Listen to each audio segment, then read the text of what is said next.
So hello and welcome to my very first YouTube Q&A. So I put a question box up on my story there the other day asking if there's any questions that you wanted to get to know me more in depth about, or if there's any answers that you wanted pertaining to questions about life, fitness, or pretty much anything fucking else. So without further ado, let's get straight into it. So the first question is, did you have to shave your head for the transplant? So I assume there's a lot of you considering a transplant, judging by the amount of messages that I got, who are a little bit worried about the prospect of having to shave their head. And the reason you're probably thinking that is because you don't want people to think that you have gotten a transplant. But to be honest with you, people are going to know one way or another. So you may as well just fucking own it like I have. Like, there's a load of articles on Waterford Whispers News about toying with the fact that people know someone in their group has gotten a hair transplant. Like, literally, if you've a shit hairline right now and you come back to your mates in 6 months time, they're going to know you got a hair transplant. So why not take the power away from them and just be open and honest about it? My hair looks absolutely horrendous. I look like Mr. Burns right now. But the fact that I'm poking fun at myself takes the power away from anyone else. So to answer your question, it wasn't something that was discussed. They didn't give me the option of whether or not to shave my head. I just assumed that it was the done thing. Pretty much everyone in my group got their head shaves. And to be honest, those who didn't get their head shaved just looked more ridiculous than the bald people. They'd have part of their head, whether it was the donor area here or whether it was the transplant area here, that was red raw, that was bleeding, that was shaved, and then they just had hair sticking in random locations. So the worst thing that happens is that you realize you don't look as bad bald as you think you do. And to me, that gave me actually a lot of relief, because now I can, if I want to, go for a skinhead look, or I can just leave my hair grow out. But to be honest, man, if I had to be bald for the rest of my life, I'd be okay with it. So next question, have more women dropped into DMs since you blew up? No, funnily enough. I don't particularly get a lot of DMs from a lot of, at least, good-looking women. One thing that I have noticed is that, even though I'm not gay myself, I get a lot of messages from gay men. I opened up my fucking inbox there one day and some fella had sent me a random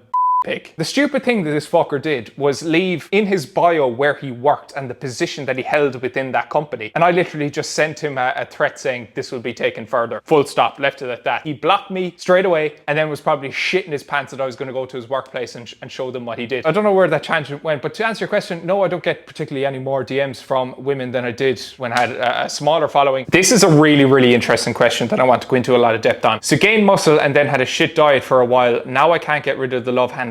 Problem is that I look good in clothes, but I'm embarrassed to take my top off. Now, if you had asked me this question 6 months ago, 12 months ago, I would have sat here and gave you a really nice in the moment comment that doesn't leave you any better off in the long run, such as, oh, you hold your fat on your stomach for a reason. Oh, as long as you look good in a t-shirt, well then who gives a fuck? The fact of the matter is, you give a fuck. And no matter how well you mask it with a nice fitting t-shirt with nice clothes, it's always something that's going to play on the back of your mind. And if you don't do anything about it, you're going to keep that insecurity. It's going to stay niggling away at you in the back of your mind. So the best thing that you can literally do is get your shit together and do something about it. Because what's the alternative? And even if 90% of the time you're covered, it's still something that you know is there that is going to eat away at your confidence moving forward. It's like turning around to me when I had a shit hairline and saying, oh, just wear a cap. Well, yeah, it might hide the problem, but it doesn't fucking solve it. Like, it's all well and good for me to say that, oh, sure, everyone has body fat, sure, you're fine. And while that might make you feel good temporarily, it's just going to set you up for more misery down the line. So yes, you've gained muscle and you can continue to gain muscle and strength despite losing fat, but ultimately the biggest thing that you can do to improve your confidence is going to be losing that fat.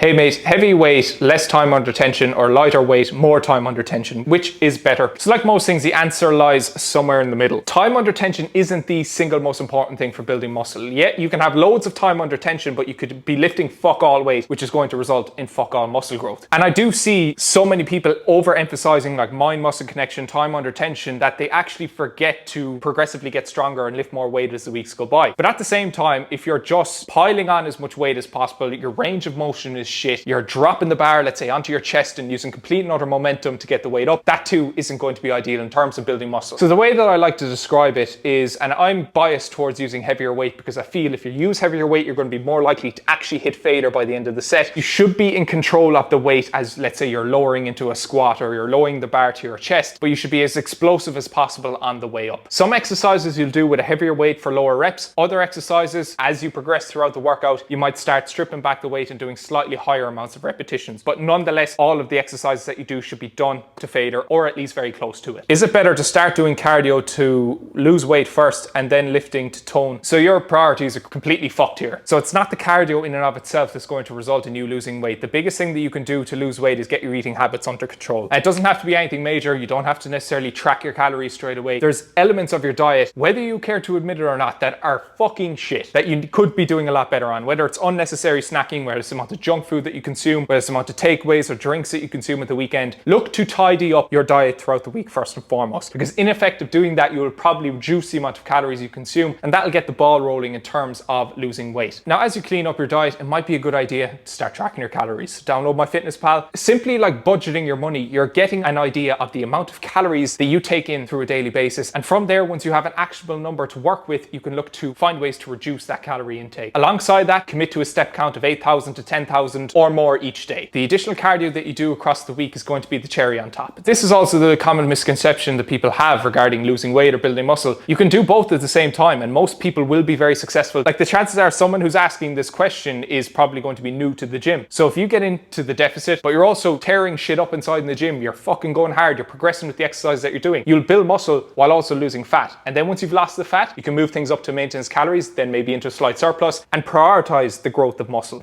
This is a very, very interesting question. So were you always confident, and do you think that getting into shape gradually increased your confidence? So this is something I've been thinking an awful lot about lately, and there's definitely some aspects of overall confidence that I myself need to improve. And I was thinking about, if you were to summarize all the aspects of your life which you should have under control in order to be the most confident version of yourself, there are several aspects that I feel tie into this. So number one is going to be physical competence. So being in good shape, having a bit of muscle, being reasonably lean, doesn't necessarily have to be a six-pack, but at least you're not embarrassed to take your shirt off. Number two, I think, is emotional control. So it's very, very hard to be an overall confident individual if every little thing that you hear or every little minor occurrence triggers you in some way, shape or form, to the point that you cannot control your outbursts. And as someone who spent a large part of last year just crying unnecessarily, it's something that I've considered recently to not be necessarily the most conducive emotion. Now, there comes a time and a place, grieving, bereavement. If you're crying like I was, it displays a lack of emotional control, and as such, it's not doing much for you aside from encouraging the act of wallowing in your troubles or wallowing in sort of self-pity. So I definitely do think it's important for most people to be able to control their emotional responses to situations, whether that's arguments, whether that's things that don't go in their favor. And it's generally the really confident in themselves people who, in response to stressful situations, are calm, cool, collected and composed, as difficult as that might be. And I'm under no illusions that I'm nowhere near that yet. But whenever I find myself triggered by something, or I feel as though I'm welling up, or I'm getting angry about something, if I fail to control it within that moment, I reflect deeply on why it was that I felt triggered by that thing and what I can do to compose myself and to react better moving forward. If someone says something to me that I don't like online or in person, and I initially bite back and I get very argumentative, very confrontational, that shows that I'm not really that confident in myself, and whatever that was said to me obviously touched a nerve and displayed an insecurity that I didn't even know I had. So number three, I think, is something I've thought more and more about recently, but that would be combative competence. What I mean by this is knowing that you're able to handle yourself. The fourth aspect of confidence, I think, is confidence with your desired sex. No matter how many red pillars want to argue against it, a lot of what men do, and indeed what a lot of women do, is to seek the approval of the opposite sex, or the same sex, depending on what way you swing. Like, I have huge ambitions for the next number of years, which is why I've been going as hard on YouTube as I possibly can. And not all of that really is for me. That is for my future partner or partners. That is to become the best version of myself possible. Yes, to realize my potential, but to also put myself in the best possible position where I can attract the best possible partner. If you think about why there is such a focus on status, why there's such a focus on money, it's invariably to attract the opposite sex. So I think a degree of competence in romantic and intimate scenarios, again, is going to be another massive aspect of one's confidence. Because if you think about a lot of people who want to lose fat, why do they want to lose fat? If you dig deep enough, a lot of people's issue is the fact that they don't feel confident getting their kid off in front of their partner or someone they're just having sex with. So essentially, the root of their confidence stems back to their physical competence not being in a place where they are confident in front of the opposite sex. And when you think about who men tend to idolize, it's generally men who live aspirationally in terms of the status that they have, the money that they have, their physical competence or their ability to fight, and their ability to attract loads of women. So if you look at Andrew Tate, you look at HS Tiki Taki, like, these people have built